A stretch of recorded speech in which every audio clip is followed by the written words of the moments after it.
Peace and blessings. My name is Carlos Walker, and this is Art and Hustle Black Authors Matter. And today I have with me Akua Agusi Elabu. I'm about to mess up your whole name. You pronounce it for me that way. Hey, I won't mess it up. Sure, sure. My name is Akua Agusi Elebuiban. Okay. So, if you will, share a little bit about who you are. Sure. I always like to start off with the fact that I'm a mother because that's like the highest honor that I've been given thus far. So I'm a mother, but I'm also a children's book author and a book publisher, um, and Pan Africanist, I guess you would say. Okay. So, um, let's start. Okay. If you will, share a little bit about your journey and about your book.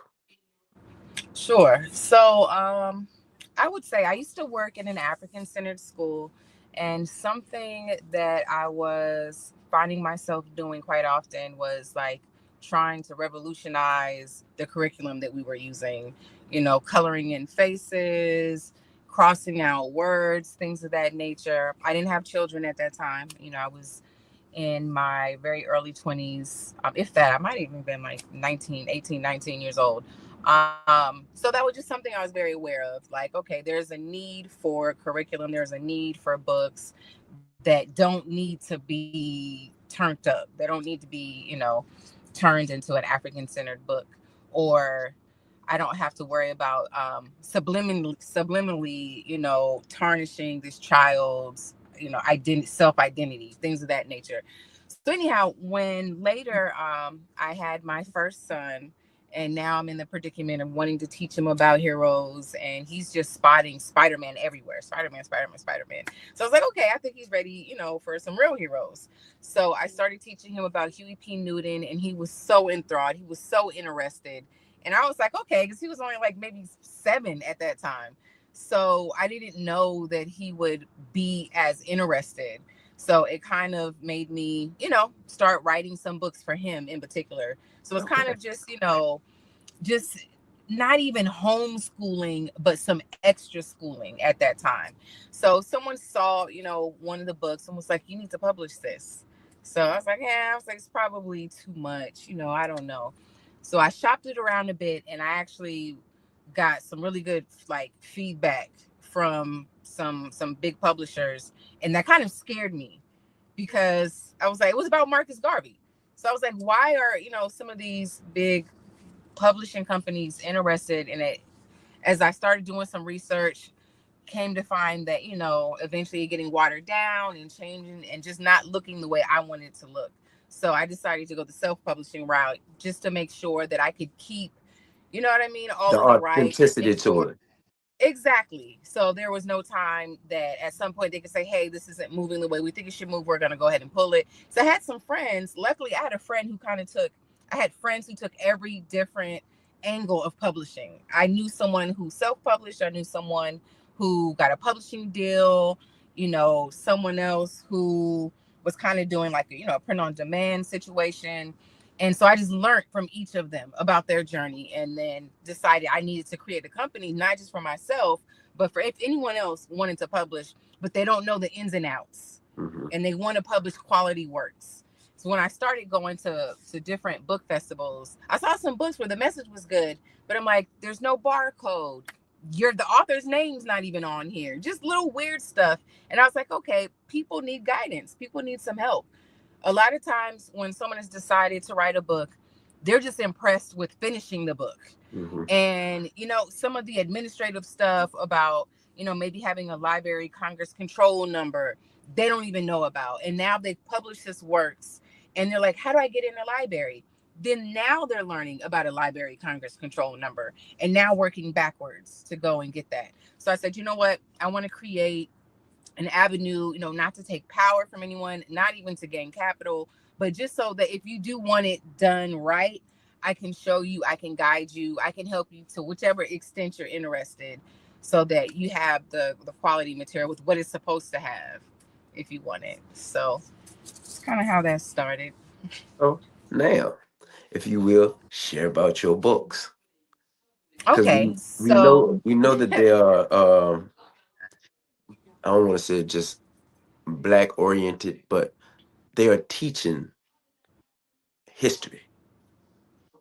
Sheba. Sure. So what I do is I actually use history as a vehicle to talk about character, to talk about, morals, to talk about tragedy. So there's a little bit of mental health, believe it or not, in each of those books. So I found it to be a good way, since I've got the children's attention, to go ahead and try to help them to understand that some of the experiences that they may be having it's not the end of the day. If you've lost a parent, God forbid, if who knows, all of these different tragedies, I want you to know that someone who went on to build a legacy had similar circumstances. Mm-hmm. So that is embedded in each of the books. It just so happened to be that these are true stories and it is actually a part of history. So what I one of my favorite things to do is, the book is animated, of course, but then I'm now going to transition it into real pictures. And I love when I can be present and I see the children's reaction like, wait a second, Madam CJ Walker is a real woman? Is a real person? Hold Mm. on a second. And they just become overwhelmed with wait a second, okay, I can do this. Or someone I know, like, this is actually possible. I think sometimes when you go into a book and they see, the real photographs off top, they're like, oh, this is a history book. Oh my God. Okay. Oh, they did this, they did that. But when they can use their imagination a little bit and they're like, oh, sounds like a good story. And then it's like, wait, so this actual person's mom died. Oh, wait, this actual person. It's just something about, those type of tragedies grab their attention. I guess like social media has its way with us. When we see certain things on our feed, the children, they really want a digestible, real version of what's going on. So I actually wrote the successes of Marcus Garvey first, but I published the successes of Madam C.J. Walker's Road to Success first. I felt like I didn't want to be boxed into like, oh, I make these super revolutionary books that are even only for people of color. My books It's are for for everyone. They so everybody. happen to be about our history, but it's for It's, everyone. it's for What's the everyone. sense of I'm just going to teach, one type of child history, and then everyone else is like, wait, so what's up? Why are you so proud? Doesn't make sense. It's But if it's American history. digestible and it's shared in a very, I'm sorry. I said it's American history.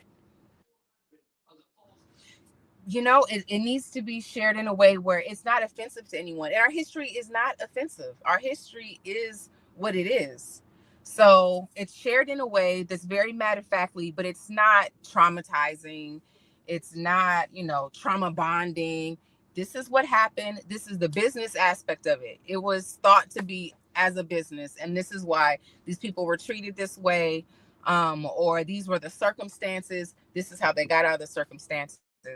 So I went on to write about Queen Nzinga, wanting to make the connection, again, like a Pan-African connection. So, okay, these are people, this is someone in Jamaica, this is someone in America, this is someone in Africa. After that, I published an introduction to book in addition, subtraction to mathematics, and just Mm. using melanated hands, using some of our own symbolisms to kind of integrate it as normal. So it's not like, oh, wow, that's an ankh. And like, what does an ankh do? And what? Like, to me, it's not impressive that a child can just say, they can just recognize that's a pyramid. What do pyramids do?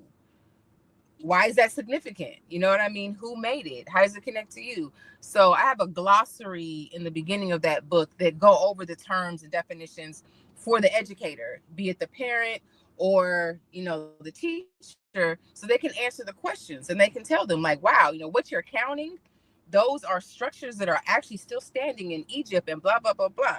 And tell them the African name, not the Greek name. So Mm-hmm. they do know the Greek name, and they can now even re-educate people as they're out. And they're saying, oh, what do you say that is? Oh, no, that's actually the Eye of Heru. That's not the Eye of Horus. And it's like, oh, wow, well, where did I get Horus from? Oh, that came from blah, blah, blah.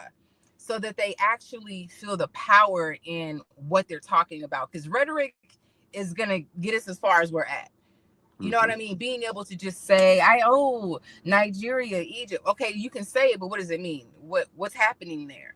So not I don't support performative Pan-Africanism in children, because they grow out of that, especially as they're going to a public school. If that's their situation, the other kid is like, oh, you one of those, oh, Black Power, oh, Africa, da da da, and they're making fun of them, and they're like, oh, this is not cool. My parents duped me. They had me thinking that this was cool, but I'm lame. And now they're gonna turn away.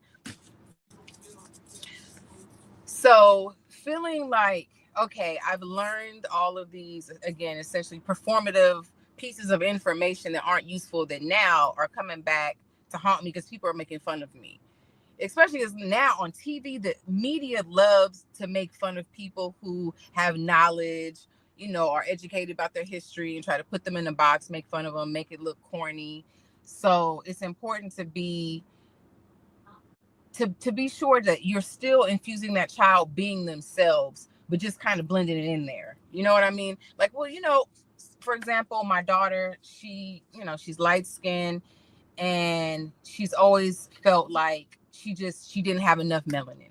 You know what I mean? There's no way she could really be Pan-African. She's not dark enough. Da, da, da. I'm like, what about George Jackson?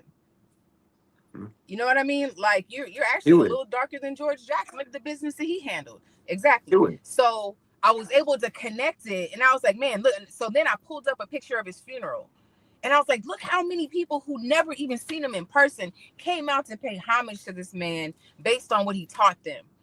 And she was smiling like, okay, like, yeah, all right. So when we can attach a lesson like that, a real life lesson with the history, with the information, it makes more sense. And now that you have an emotional connection with it, if somebody tries to come and make fun of you, you're like, no, you don't know what you're talking about, actually. And it's not, but if they don't know anything behind it, they're like, all I know is all I know is Nile River. And they're like, but what about it? So what? Like, I don't know.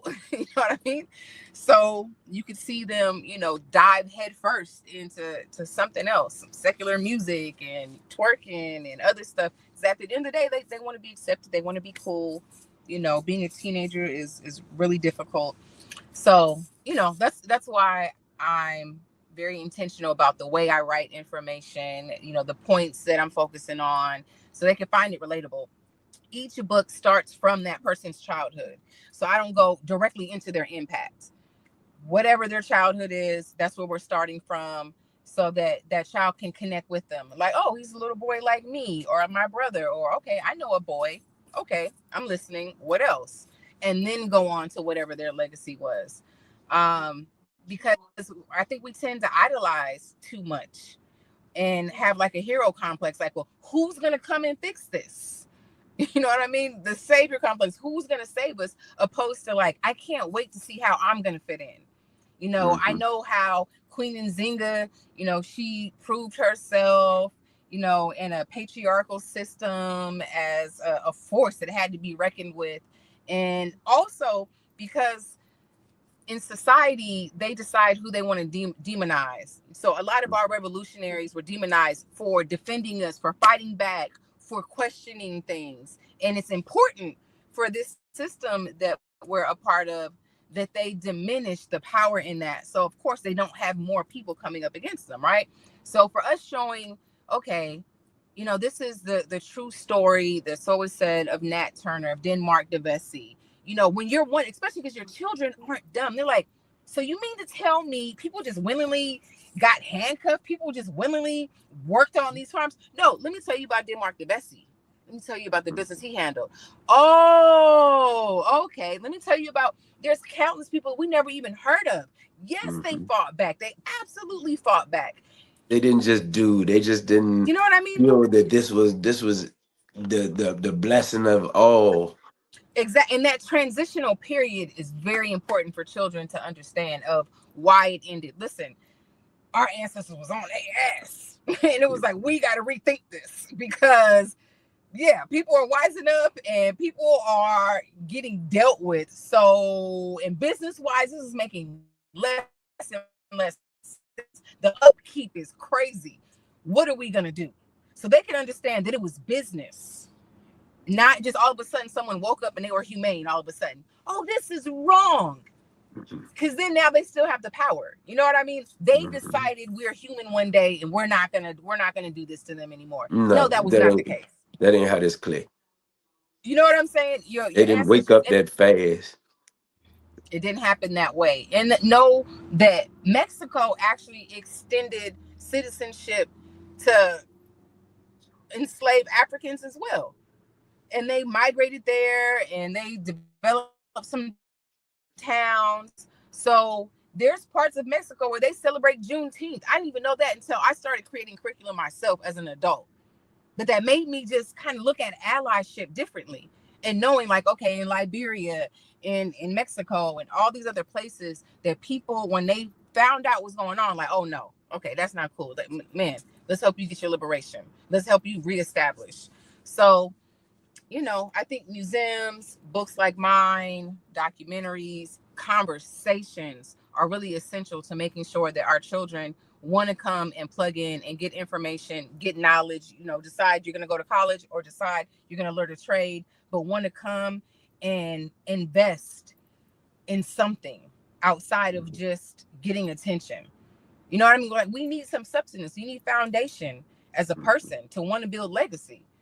And So, that's what your books bring is a foundation, not just information, but foundation. As you said, stated earlier, morals, principles, certain stuff, not just information. right.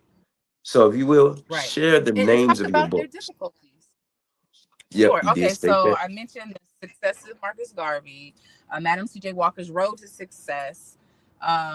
There's Queen Nzinga and Imhotep's Learning Concepts. So I do there's Sanaya's Face, which is a baby's book. I learned from my daughter that she wasn't learning from me. She was learning from other children, which was the first. My son, he see me do something, he wanted to do it. My daughter was like, you grown, you should be doing it. I'm not clapping. And I'd be like, yay. She just be looking like. So when she saw another baby do it, she's like, oh, I should be clapping too. Oh, okay. So I said, okay. I wrote a book about teaching the different parts of your face in 4 different languages. So it's pictures of her pointing to her eye, and like, this is Sanaya's eye, and then saying the same thing in Spanish, in French, in Kiswahili, so that children can also learn, that there's different languages and respect those cultures as well, instead of just like, that's different. I was actually really proud. I'm just gonna mention I love my children. I have 3 children. I have 2 sons and a daughter. I have a 4-year-old son, Iwa Loye. And I was so proud yesterday. We were out shopping and he saw a Mexican boy. And he said, Mommy, that boy, he speaks Spanish. He knows Spanish. And I was like, yeah, that's true. And he was like, yeah. And he started telling me about the people. I did the same thing with my eldest son, who's 24 now. And so we had Chinese food. We talked about Chinese people. So yeah, in China, they have a lot of rice, blah, blah, blah. So it's not just this thing, you know what I mean? But it helped him to respect other people's culture. And then we also talked about his culture.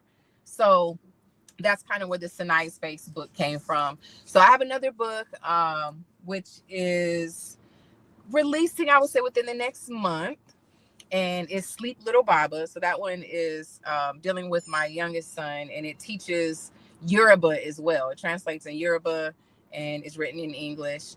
And it's a diagram of a mama and a baba trying to put their son to sleep, and him wanting to stay awake. But within that, I just wanted to get in there kind of early and normalize seeing both of those energies. You know what I Yeah. mean? I feel like as I'm reading stories to my son, there's certain duties, if you will, like putting a child to bed. That's the mom. Mom puts you to bed. Mom feeds you. Mom will not. And in my situation, his father is very present. It may be him putting him to sleep. It definitely plays with them. And I want to say this about the stigma. I know so many Black fathers that play with their children more than anybody. The moms, other dads, like brothers, play and get exhausted. Sometimes I'm watching, like, I could never be running around like that. Oh my God, I can't do all that. So anyways, in the book, it's showing them, talk about drumming together, talk about, playing with a train together. He's like, no, you got to go to sleep. But just that loving interaction I feel like it's important to normalize that, kind of like what the Cosbys offered us.